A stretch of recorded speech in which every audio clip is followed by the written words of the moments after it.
Hello, beautiful soul, and welcome. Have you ever had that feeling? That nagging sense that something isn't quite right? Maybe it's a subtle anxiety, a restlessness, or just a general feeling that you should be doing more, being more, or fixing something in your life. It's like an internal alarm that won't switch off, even when, on the surface, everything seems fine. Your bills are paid, your relationships are stable, your health is okay. Yet, there's this persistent hum of dissatisfaction. This is such a common human experience. We live in a culture that is obsessed with progress, improvement, and problem solving. From the moment we wake up, we're bombarded with messages telling us to optimize our mornings, hack our productivity, and upgrade our lives. We're taught to see life as a series of problems to be solved. If we feel sad, we must find a way to be happy. If we feel bored, we must find excitement. If we feel stuck, we must break free. So we get on this hamster wheel of self-improvement.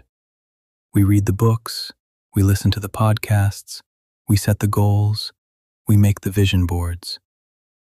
And these things can be wonderful tools. But what happens when, after all of that, we still feel that underlying sense of wrongness? We start to think the problem is us. Maybe I'm not meditating correctly. Maybe I'm not grateful enough. Maybe I'm just broken. But what if I told you that this feeling of wrongness isn't a signal that you are broken? What if it's not a problem to be solved at all? What if nothing is wrong? This is a profound spiritual shift in perspective. It's the understanding that life isn't a project to be completed or a puzzle to be solved. It's a process to be experienced. And that process includes everything: the joy and the sorrow, the clarity and the confusion, the excitement and the boredom. The spiritual journey isn't about eliminating the parts of life we don't like. It's about learning to hold all of it with a gentle, loving awareness. The constant urge to fix ourselves or our lives comes from a deep-seated belief that we are not okay as we are. It's a form of resistance to the present moment. We're telling the universe, this isn't good enough. I need it to be different. And that resistance is exhausting. It's like trying to swim against a powerful current. You can fight it for a while, but eventually, you'll just tire yourself out. The true path to peace isn't found in changing our circumstances, but in changing our relationship to them. It's about learning to rest. Resting not just your body, but your mind. Resting your soul. Resting in the truth that right here, right now, in this imperfect, messy, beautiful moment, you are whole and complete. Nothing is fundamentally wrong. This doesn't mean we become passive or never strive to improve things. It means we act from a place of wholeness, not from a place of lack. We make changes not because we are broken, but because we are expanding. There's a huge energetic difference. One is fueled by fear and inadequacy, the other by love and inspiration. So, how do we begin to cultivate this state of rest, this ability to be with life as it is? I want to share 3 simple, gentle keys you can start using today. The first key is what I call naming and allowing. When that familiar feeling of restlessness or wrongness arises, the first step is to simply notice it without judgment. Our instinct is to push it away or immediately try to figure out its cause. Instead, I invite you to pause. Take a breath and mentally or even out loud, name what you're feeling. For example, this is that feeling of restlessness again. Or, I'm noticing a sense of anxiety in my chest.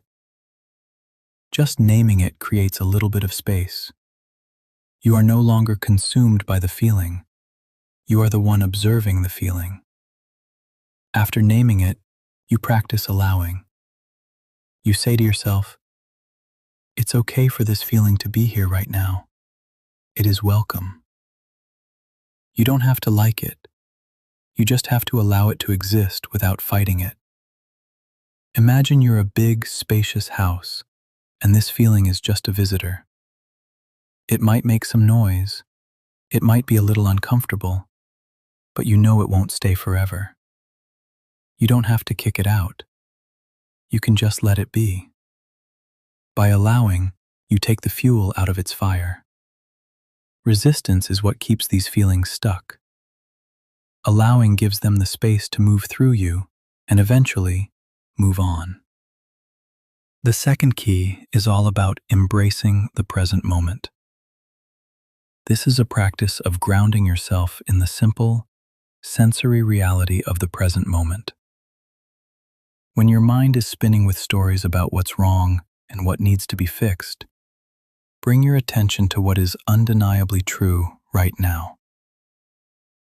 What can you see? Notice the color of the wall, the light coming through the window, the shape of a leaf on a plant. What can you hear? The hum of the refrigerator, the sound of birds outside, the gentle rhythm of your own breathing. What can you feel? The support of the chair beneath you, the texture of your clothing against your skin, the temperature of the air. This isn't about distracting yourself. It's about anchoring yourself in reality. The mind loves to live in the past or the future, in the land of what if and should be. The body, however, only ever lives in the present. By tuning into your senses, you gently guide your awareness back to the here and now, where things are usually much simpler and more manageable than your mind's stories would have you believe. In this present moment, are you safe? Are you breathing? Usually the answer is yes. And in that yes, you can find a moment of peace. You can tap into the simple essence of life, free from worries and judgments. The third and final key is to celebrate the neutral. We are conditioned to chase emotional highs. We want to feel ecstatic, joyful, and inspired all the time. And when we don't, we think something is wrong. But what about all the moments in between? The quiet, the mundane, the neutral. The moments when you're just washing the dishes, folding laundry, or waiting in line. Instead of rushing through these moments or seeing them as obstacles to get past, what if you celebrated them? What if you saw them as opportunities to rest? These neutral moments are a gift. They are a space where you don't have to perform. You don't have to feel any particular way. You can just be. Try this. The next time you're doing a simple, mundane task, bring your full attention to it. Feel the warm water on your hands as you wash a cup. Notice the methodical rhythm of folding a towel. Treat it not as a chore, but as a moving meditation. In these quiet, in-between moments, you can find a profound sense of peace and presence. You're not trying to fix anything or achieve anything. You are simply being with what is. This is the essence of resting in life. Every single time you remember to be present, to allow, to rest, you are gently rewiring your nervous system. You are teaching yourself on a deep cellular level that you are safe, you are whole, and that it's okay to just be. This is a journey of unlearning. Unlearning the habit of constant striving. Unlearning the belief that your worth is tied to your productivity or your level of happiness. You are slowly, gently coming home to yourself. I just want to remind you, you're not broken, and there's nothing to fix.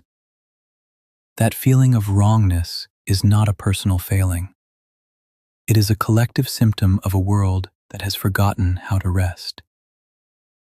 By choosing to practice these small moments of allowing and presence, you are not only healing yourself, but you are bringing a more peaceful, accepting energy into the world. You are a pioneer of peace. Be so incredibly gentle with yourself on this path. Some days will be easier than others. Some moments you will feel utterly at peace, and others, the old patterns of striving and fixing will be strong. And that's okay too.